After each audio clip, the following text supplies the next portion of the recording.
Hey, welcome back to Jason Unleashed. Let me get comfortable in my chair. These stools I'm sitting on are not the most comfortable. Hey, how's it going? I'm your host, Jason Carter. Thank you so much for watching. Excited for my show today. I'm excited for all my shows. I should stop saying that. I'm excited to be alive. How about that?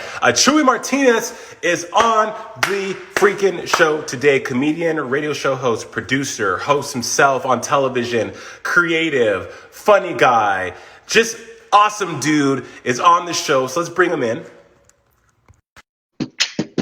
We're going live with Chuey Martinez.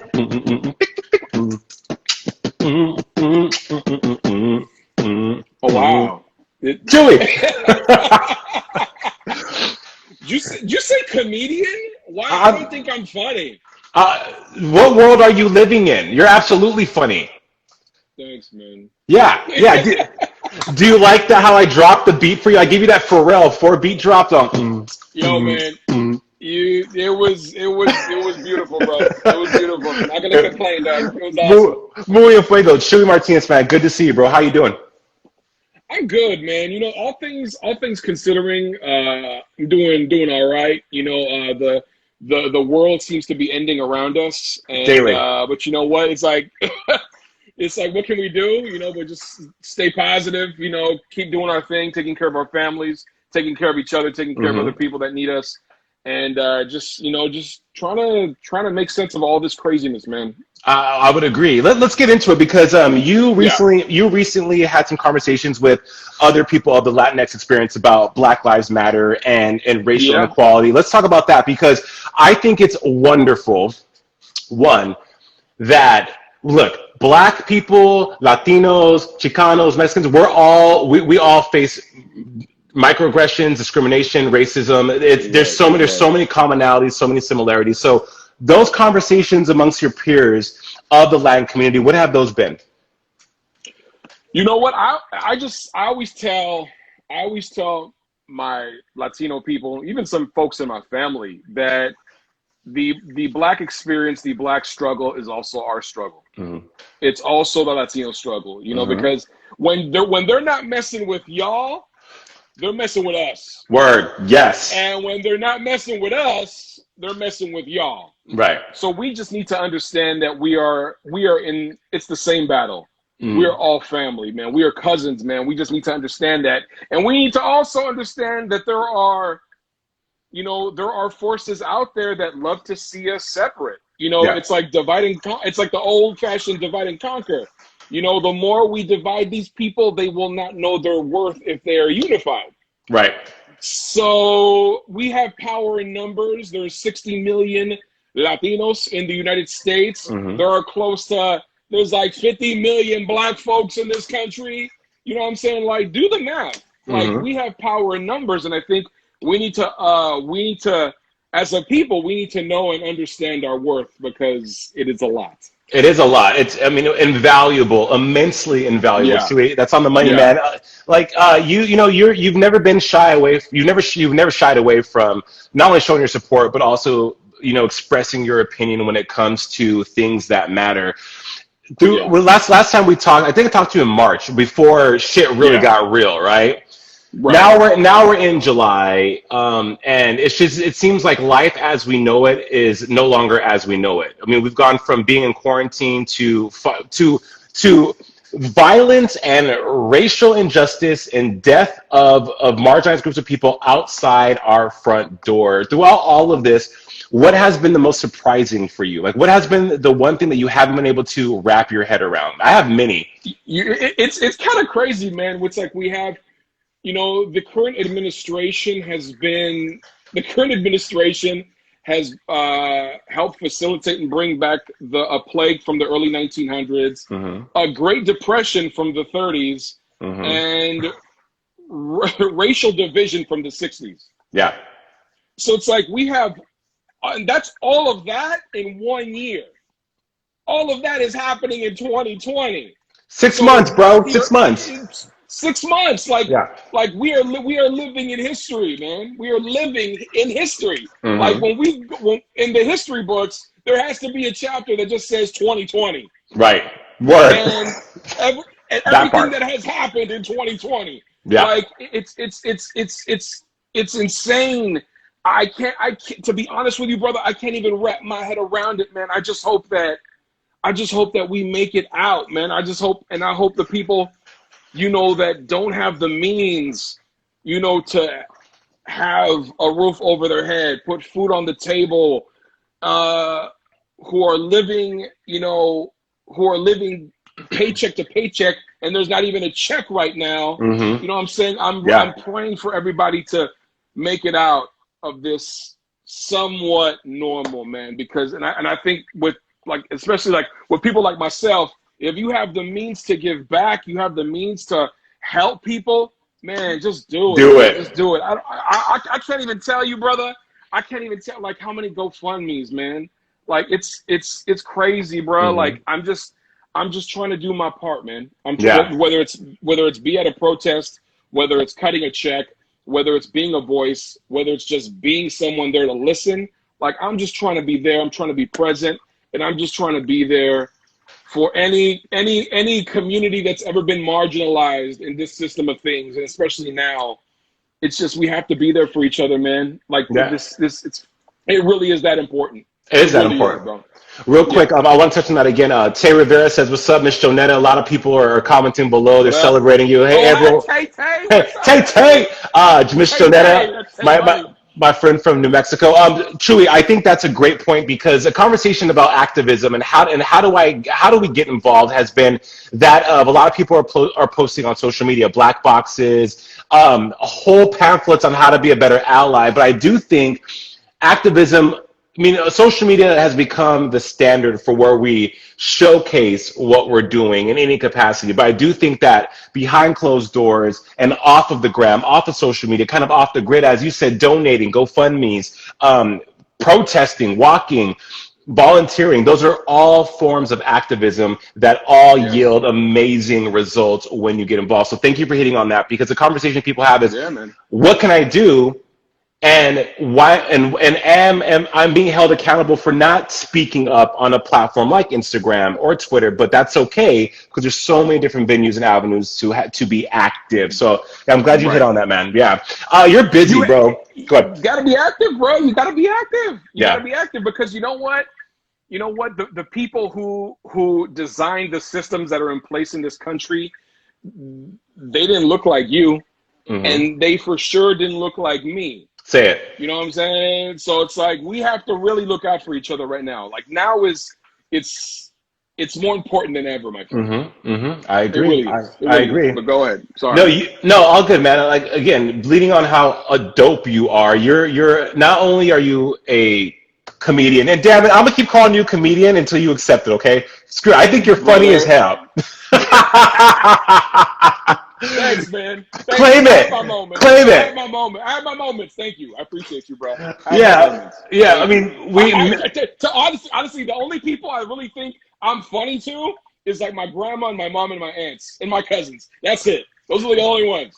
But listen, your family's going to keep it 100, though, because if you're whack, they're going to tell you you're whack. So if they think you're funny, you're doing something right. But I mean, you connect with millions on Dish Nation, on the radio, the Chuey Martinez show, Fuse. I mean, everything you do, but you're also an amazing storyteller. And I want to talk about For Rosa, because I think this movie that you're executive producing is going to be incredible. And again, a story about an injustice against women of the Latinx experience. You're bringing that to life. Talk to us about it, because I think that's awesome. Well, For Rosa is loosely based on the Madrigal 10, which it was a group of women in East LA in the 1970s who were sterilized without their consent while giving birth at the USC Medical Center. Damn. Right. This is a part of history that needs to be told every single day. This is a part of history. This is a part of LA history. This is a part of women history. You know what I'm saying? This is something that just needs to be in the curriculum. This is something that kids need to be learning about. Right. This isn't a part of history that needs to be, kind of pushed under the rug. This is a very, very important story. And thank God that, I had, my mother and my grandmother who told me about the Madrigal 10 when I was a teenager, bro, because I'm from East LA. I'm from the east part of LA. I was born in Echo Park and raised in East LA. So hearing these stories you know, for my grandmother and my mom, I was just like, yo, like, how could they even let that happen?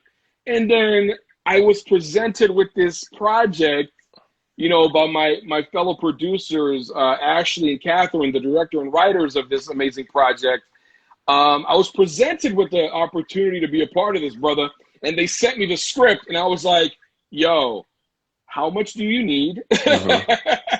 We're gonna make this happen. Like, we're gonna shoot this. We're gonna shoot this, and we shot the short. It's beautiful. It's powerful. It has true meaning. It has love. It has pain.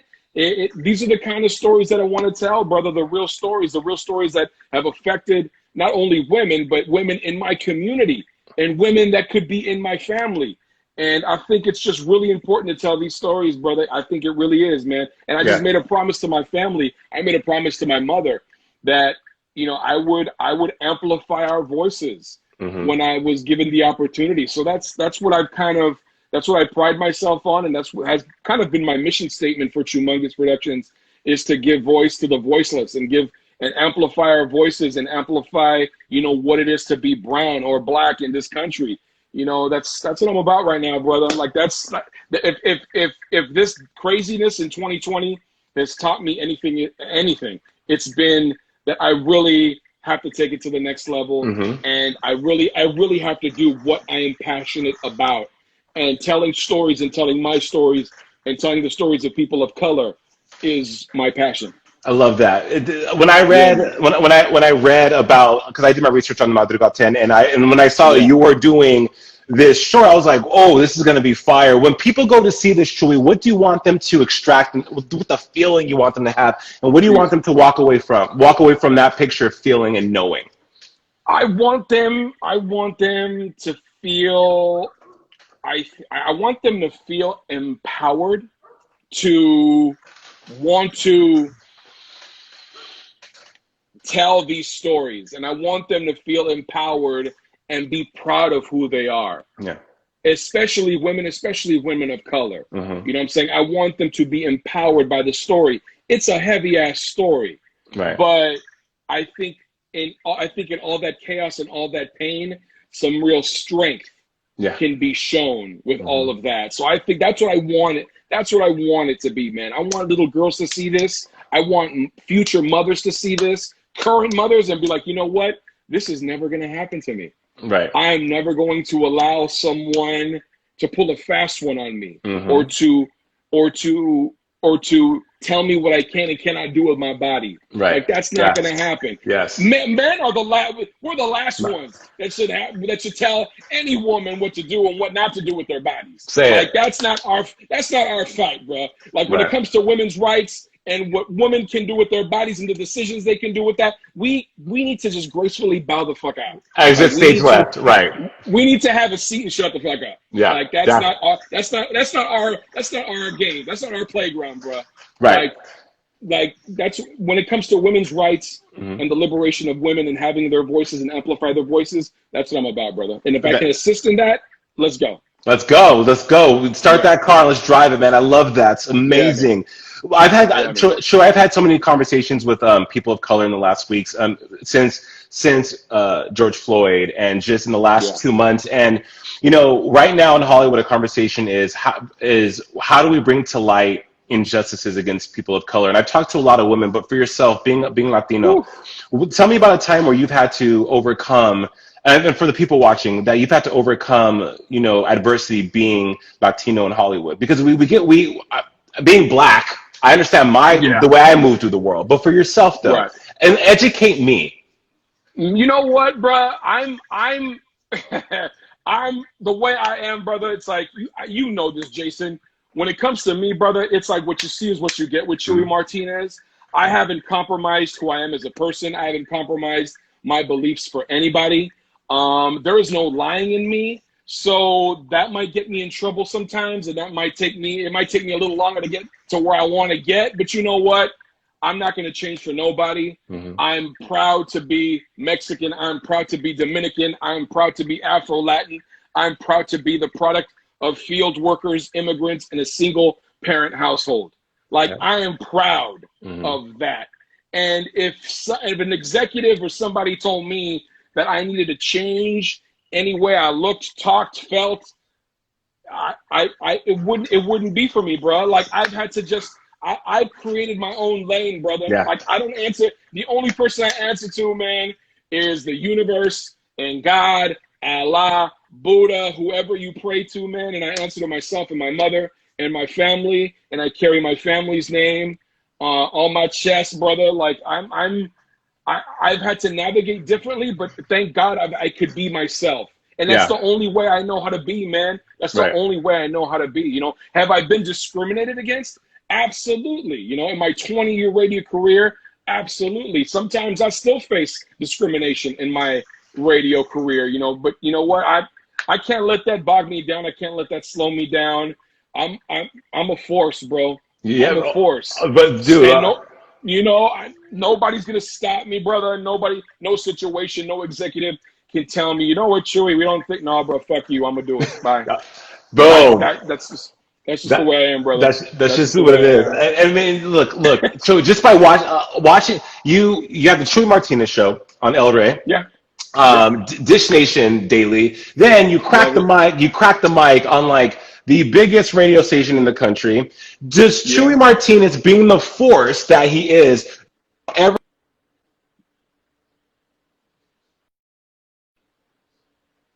When you're about to go on, because it seems like you roll out of bed and you're like, yo, I'm here, everyone. Y'all good? Yeah. We're good. You know, like. You know what? The only time, of course, there's always those little butterflies when you get a microphone and you're about to talk to like 10,000, 5,000, 30,000, like 60,000 people. Like I've talked to a crowd of 5 people. So, you know, in my early radio career, you know, having those events where it was just 4 people, 5 people, prepared me, man, to talk to a crowd of 30,000, 40,000, 50,000 people, you know, and even the millions that we're talking to while we're, you know, doing Dish Nation or the Chuey Martinez show. Like just the way, you know, just getting those reps early on in my career just prepared me for that. And of course, there's always those little butterflies, but nothing was ever like when I saw Oprah and I was about to interview Oprah for the first time. That like kind of like I almost threw up. Like I saw her coming and I was just like, yo, Oprah's coming. And then I was telling, it's like everybody else knew around me, like, yeah, we see her too. I was like, yo, Oprah's coming. Like, and then she comes up to me, she gives me a hug, and then she just touches my hand, and she's all, okay, baby, ask your questions. I'm like, yo, I couldn't even, because if you're a person in media, if you're a host, whatever, if you're in media, she's a big deal. Big deal. If you're a person of color in media, bigger deal. She's everything to you. She's like she is the reason. It's like for me, it's like her and Arsenio Hall. Her and Arsenio Hall are the reasons why I'm even here. Yes. So, yeah. So to see her and to interact with her and to interview, I've interviewed her, 3 times now? It's crazy, bro. Like that's definitely one of those moments you're just like, holy shit, it's Oprah. But she's the sweetest, warmest, kindest person you will ever meet, man. It's just that moment, and just, you know, you get those little butterflies every once in a while. Always happens. I have yet, the only person that has done that I've felt that way about, because I have yet to interview Oprah, but was Halle Berry. Halle Berry at the John Wick 3 Parabellum premiere. I feel that. Producers like, here she comes. I'm like, oh my God, it's Halle Berry. Like I've loved her since Boomerang. I've loved her like, oh my God, it's Halle Berry. Right. And it's so interesting because they're the most, like, she is so down to earth. It's like talking, they're so big that they don't have to be anything but themselves, right? Like Oprah's not gonna be, she doesn't have to announce, she's like, I'm Oprah Winfrey. Like I glide, like I'm good. Ask your question. You know, that's moments. Yeah, I feel that. When she hit me with the, all right, baby, go ahead, ask your questions. I was like, so Oprah, like, really, bro? Like, oh, it was all bad. It was a good, she even said at the end of the interview, she was like, oh, that was great. I was just like, oh, like, after she said that, I was like, I'm good. I quit. I retire. I'm good. I'm gonna do shit anymore. I'm good. But yeah, she's amazing. Bucket list made. Dish Nation. Let's talk about Dish Nation because one of my favorite shows. I watch it daily. I had Andrew Frunda on the other day. There's such a great chemistry with this cast, Chewy, because you have Kramer, Heidi, Gary, Portia, the Brat, you, Andrew. Head crack. Yeah. So, oh shit, can't forget head crack. Like, give it. Head crack. Yeah. The chemistry and the environment when you guys are together. I know it's shot in on different coasts, but like the shenanigans behind the scenes, it must be the funnest thing ever. Listen, man, you know, you work hard in your career to have those moments where you could say like, damn, like this is this what it feels like to have like your dream job and to be happy doing what you do and loving all your coworkers and, you know, being really kumbaya and being in a loving family. If this is what I've worked my whole life for, to get to this and have this kind of situation, yes, it was all worth it. It was worth sleeping in my car to get to this point. You know what I'm saying? Like, I absolutely adore and absolutely love all my coworkers on Dish Nation, like Heidi, Frank, Brad, Portia, Gary, Headcrack. Like those are my, I love them so much, man. It is a joy. It is an honor to work with them every single day, man. And we have amazing producers and we have amazing, you know, camera people and it's just the whole crew, bro, from top to bottom, to host to producer. It's just like, it's everything, bro. Everything is butter, bro. Like it's such a beautiful situation. And I love doing that show. I've been doing that show almost 4 years now. And it's like, I absolutely love working on that show and working with those beautiful people, man. They're so professional. They're hilarious. And they just make me laugh every single day, man. And it's just a blast. I'm truly blessed to be with those guys every single day, man. It's so fun to watch because, as I said, like it's such a diverse cast of people, and you can, you know, television is an actor's world where sometimes you put people in roles because they have a part to play, and so there's an inauthenticity that comes with that. But watching Dish Nation daily, it's just there's a camaraderie there with you guys, and you can tell that you like each other. You could tell, like, and it's like everyone has a seat at the table. No one's like the one star. It's just everyone just shows up, and if it's Chuey's day to lead, it's Chuey's day to lead. It's not like I'm the anchor and you guys are all like my correspondents. No, it's just like we're all one nation trying to kill it together. But again, it's like you get all of that when there's no ego involved. Like, there's no ego. When you have an egomaniac, then they'll be like, I gotta be the anchor. Like, like there's no egos with us, man. That's why we get along, and that's why it comes off and comes across on the television, man. Because if it was fake and we couldn't stand each other, you would see that. Yeah, totally. You would. But we legit love each other, and yeah, they're amazing, man. I have a great time on that show. If you weren't on TV, though, and you weren't on the radio, when you didn't have Humongous, and you weren't at the helm of your own empire, what would Chuey Martinez be doing? What else? What would you, if you had to step away, or if you wanted to step away from entertainment? Man, you know what's crazy? I was having this discussion yesterday.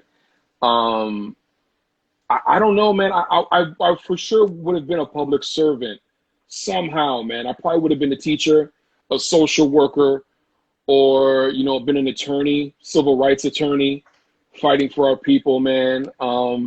Something in that sector, brother, just helping people, or even like a veterinarian, because I love animals. I love helping animals. So either a veterinarian or just helping our people, man. You know, somehow, you know, being impactful, you know, just helping and, you know, being of service. Just being at service, man. That's what I would be doing. Legit, I would be doing that, brother. Like, it was crazy because I was having this discussion with my mother yesterday. I was just like, damn, Mom, I should have went to law school. She was just like, you would have been a great attorney, but you know, you're doing what you're supposed to be doing. I'm like, I know, but it would have been nice. You know, you never know, man. I'm 37, so you never know. I could go to law school and go do some law school for like 4 years and then be an attorney. You never know, man. Kim Kardashian, bro, she getting that she's getting that National American University degree in 4 days. You too can be an attorney with National American University. You know what I'm saying? You too can be an open heart surgeon in 4 weeks. Like, really, bro? Like, Hey, fuck me. Chewy, remember those commercials back in the day? I moved to LA in 2002, didn't have a job, right? And so, when you're looking for a job in between, you're at home watching TV. You're watching Moesha like 1 p.m. in the middle of the day. And they always had those commercials that would come on and be like, yes. Hey, what's up? My name is Dan. I got my degree in dental hygienist. It made you feel so shitty about your life because you're like, well, Dan got his degree in dental hygienist. Right. In like 2 days. Yeah, you're like, Dan, what did Dan do? Like, what did Dan do? Or why is Dan, does Dan know something I don't know? I don't know. Like, what? What's really going on? Like, please, Dan, tell me. Seriously. But I mean, I feel you on that going back to school. Dan, I feel you on that going back to school, though, because I thought about that myself. But, you, as your mom said, you are definitely living your best life and doing what you're supposed to do. And obviously, you're walking in your truth because of the success you had and how you've been able to help people. So, man, you're doing great work. Musically, though, I want to talk to you about music because people that work in radio, believe it or not, I've talked. They are not. They're around music so much that when you ask them what they're listening to, they say nothing. And 4 people have told me that like the last 2 months. I'm like, you work in radio. What do you? But I know that's not true. So Chewy, who is on the Chuey Martinez playlist, and what are you spinning that everyone should be spinning as well? Man, you know what, man? I'm being real grown and sexy right now with my answers, but Sade, man, right now, Sade is like on repeat, bro. Like, I get the oil out. Like, I'm on some Sade. Like, I get this Sade right now.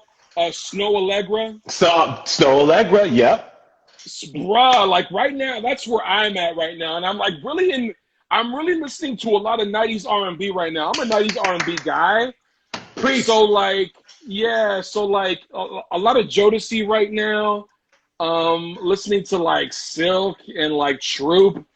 And like a bunch of a bunch of that stuff right now, man. That's right.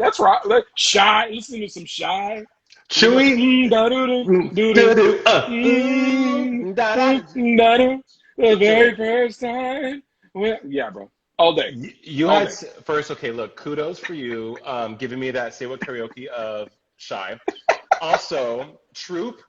I mean, you took it there. Troop. There was hierarchies of black male R&B groups, and Troop was like kind of B team, but they still had great music. Also, they still had great music. We want to talk about Sade, October 26, 1992, Love Deluxe, probably the best. Look, and if you had to have 5 90s R&B albums that you could only walk away with, one would be Sade, Love Deluxe. I would have to say Lauryn, Miseducation, Lauryn Hill. And for the kids, Crazy Sexy Cool, TLC. Jodeci's first album, and because I'm a diehard, psycho, scary, throw myself off a bridge, Mariah Carey fan, Butterfly. I would be okay with those 5 albums. I would have to say the show, the after party, and the hotel. For Jodeci, Diary of a Mad Band for Jodeci, and Forever My Lady. Like, I'm a Jodeci guy. Like I saw Jodeci 3 times growing up in concert. Like Jodeci is like R&B chapter 1 for me. This is me. R&B chapter 1, bro. Like Jodeci for me, bro. Because everything. Come and Talk to Me. The remix invented the remix, if you will, in R&B. You like you can't. Mm-hmm. And on that note, can we give a huge shout out to the genius that is Sean Puffy Combs and how these kids just don't know that man created a lane in music that will never happen again. I remember Thanksgiving. Come on, man, Biggie. Yeah, Biggie. 1996. Biggie. And it was like just from 90 to 98, R&B and hip hop at the hands of Bad Boy, unfreaking stoppable. You could, and of course you had West Coast rap. That's a whole different conversation. But just the magic of music and how real and how it made you feel good. And it's just not happening anymore. I had that. It's like I had that R&B and hip hop from like the Bad Boys, but I grew up in LA.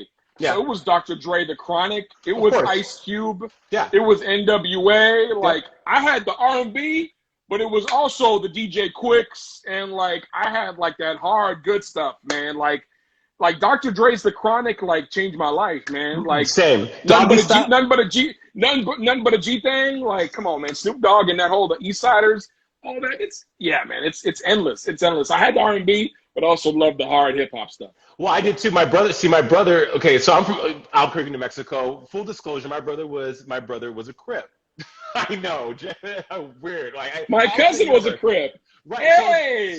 And my brother sat me down and said, Jay, this is what you're gonna listen to: hip hop, The Chronic, DOC, MC Ren, Spice One, what else? Doggy Style, Snoop, and MC Breed. All of it. So I didn't get keen to East Coast hip hop until I would say 94 with Ready to Die, and then everything after that. But I don't want to equate the two coasts because they're equally magical. They equally had their own what made them so unique and so wonderful. Yes. But I think music now, because of how things have changed and how our generation consumes music, there's so much that's being left behind as far as that feeling and also the creativity. I do think that, music is creative now, but you're never going to have moments like street teams putting up whole posters of Mary J is coming, album drops 7/27/97. Like, just the whole movement in music. The last time I saw a movement in music that was that prolific was probably Lil Wayne and the Carter albums in the 2000s. Other than that, it's like, okay, great. We get one. Oh no, I lie. Latinx right now, Bad Bunny, J Balvin, that whole movement rivals that of hip hop back in the 90s, I think.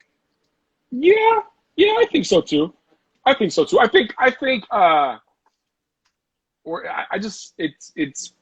we're always labeled as a fad, or like the wave of music right now is so popular, like la la la la. Like the fad is reggaeton and Latin rhythms and Latin hip hop. It's like, we ain't going nowhere, bro. We're not a fad. Right. You know, we're a part of the DNA of this country. We're in the fiber of the country. We made this country. Like, this used to be Mexico, yo. If you really want to have a conversation, this used to be Mexico. You know what I'm saying? So, but I feel like the movement definitely with those cats, female rappers too, man. Like Snow the Product, she's amazing. She's probably for me, she's probably #1 female MC right now. Snow the Product is brilliant. But yeah, there's definitely a lot of stuff going on in Latin music right now that's beautiful. You know, I grew up, of course, listening to hip hop, but also listening to those Latin rhythms, the salsa, the merengue, the cumbia, the Mexican music, the rancheras, the banda, all that stuff.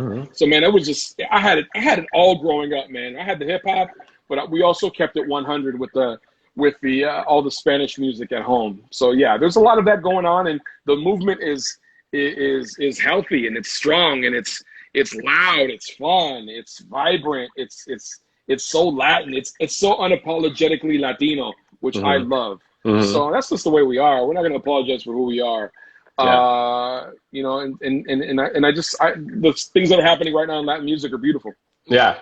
My dad's Latino, so like I grew up as well around a whole myriad of different styles of music. And I just think that when you look back on the last 20 years of music and see what has happened and what hasn't happened, and then you wax nostalgia about back in the days when music was when radio mattered. Radio matters now, but it's different. It's different. Right. It's different. Yeah. Of course we have the iHearts. We have the Spotifys, we have the YouTubes, we have, you know, people are discovering music on TikTok. Like, I'm on TikTok sometimes, I'm like, yo, I never heard this song before, and then the song blows up. Right. You know, so as far as music discovery, you know, technology is helping with all that music discovery, especially with kids, with young adults and young teens. Like, that's where it's happening right now, man. You have songs that are blowing up on TikTok that end up on heavy rotation at radio stations sometimes. I know. So that's where it's at, man. It's changing. It's forever changing, and we have to adapt. If we want jobs, we have to adapt. We do. Change is the spice of life. Yeah. TikTok's the new SoundCloud, man. I go to SoundCloud every single day. I love SoundCloud. I do a lot of music discovery on SoundCloud. Love it. Chewy, like with anything, people are like you said, you have to, or to stay relevant and to maintain and to survive, you have to change. Throughout all of this, how has COVID and what's happening in the world, how has it changed you? How are you emerging from all of this? Well, like how has it shaped the Chuey Martinez that we're talking to today? I never quite realized how selfish people were and how self-centered people were until all of this started. I kind of knew it already because I've experienced it, but damn, we have some selfish individuals, not only in this city, but this country, man. Like, people don't get it, man. Like, we're all in this together. And me asking you to wear a mask, I'm not trying to impose and take away your liberties by doing that, brother. I'm just looking out for you. I'm looking out for your family. I'm trying to look out for myself and mine. Like, let's have that reciprocity, brother. Where's that love at? Where's that love?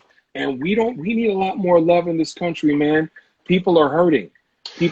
So if I can bring a smile or any joy in someone's life with the projects that I'm working on, I'm going to keep doing that. And my whole career has been my whole career in life has been about pivots. You know what I'm saying? Yeah. Like, doing radio, then pivoting to television, and then pivoting to writing and producing, acting, and then pivoting to really creating some impactful things. It's like, it's just adapting and pivoting and being able to be like, yo, we're doing this right now. This is what we're going to go full force on, and kind of like putting all my energy in certain things.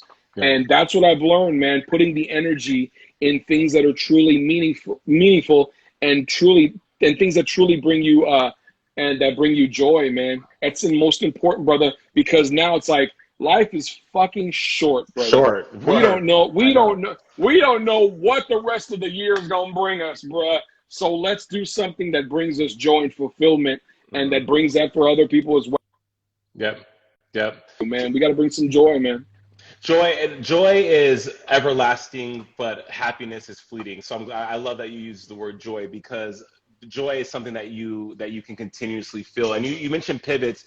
The 20s, you mentioned acting. The 20s, you had a great spot on that. Lena Waithe, shout out to Lena Waithe for being a trailblazer. Shout out to Lena Waithe, man. I love her. That's my homie. I love her so much, man. Renewed for season 2. Are you coming back?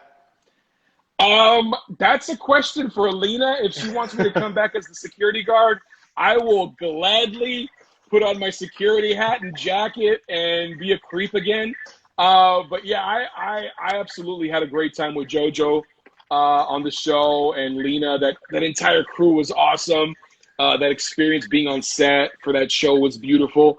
I think, I will definitely come back for season 2. Hopefully he comes back as a security guard on the lot she works at. You never know, man. You never know. Never know. We're hoping for that, man. Look, I'll let you get on with your day. I know you got a busy day, Chuey. So we have For Rosa coming out later this year, yeah? For Rosa, we've been having screenings for that. Right now, we are entering the film festival circuit. So we're entering every film festival, but we will be having screenings. We'll let you know. And there's some other rumblings and grumblings with the film. I'll definitely keep everyone posted about that. And then just working more, man, writing scripts and doing my TV hosting and radio stuff, and just going to keep creating and, doing me. Doing you, man. All right, Chuey. Well, look, it's been, as always, one, thank you for coming back on my show. I had to slide into those DMs many times. Thank you for taking the time. Always appreciate you.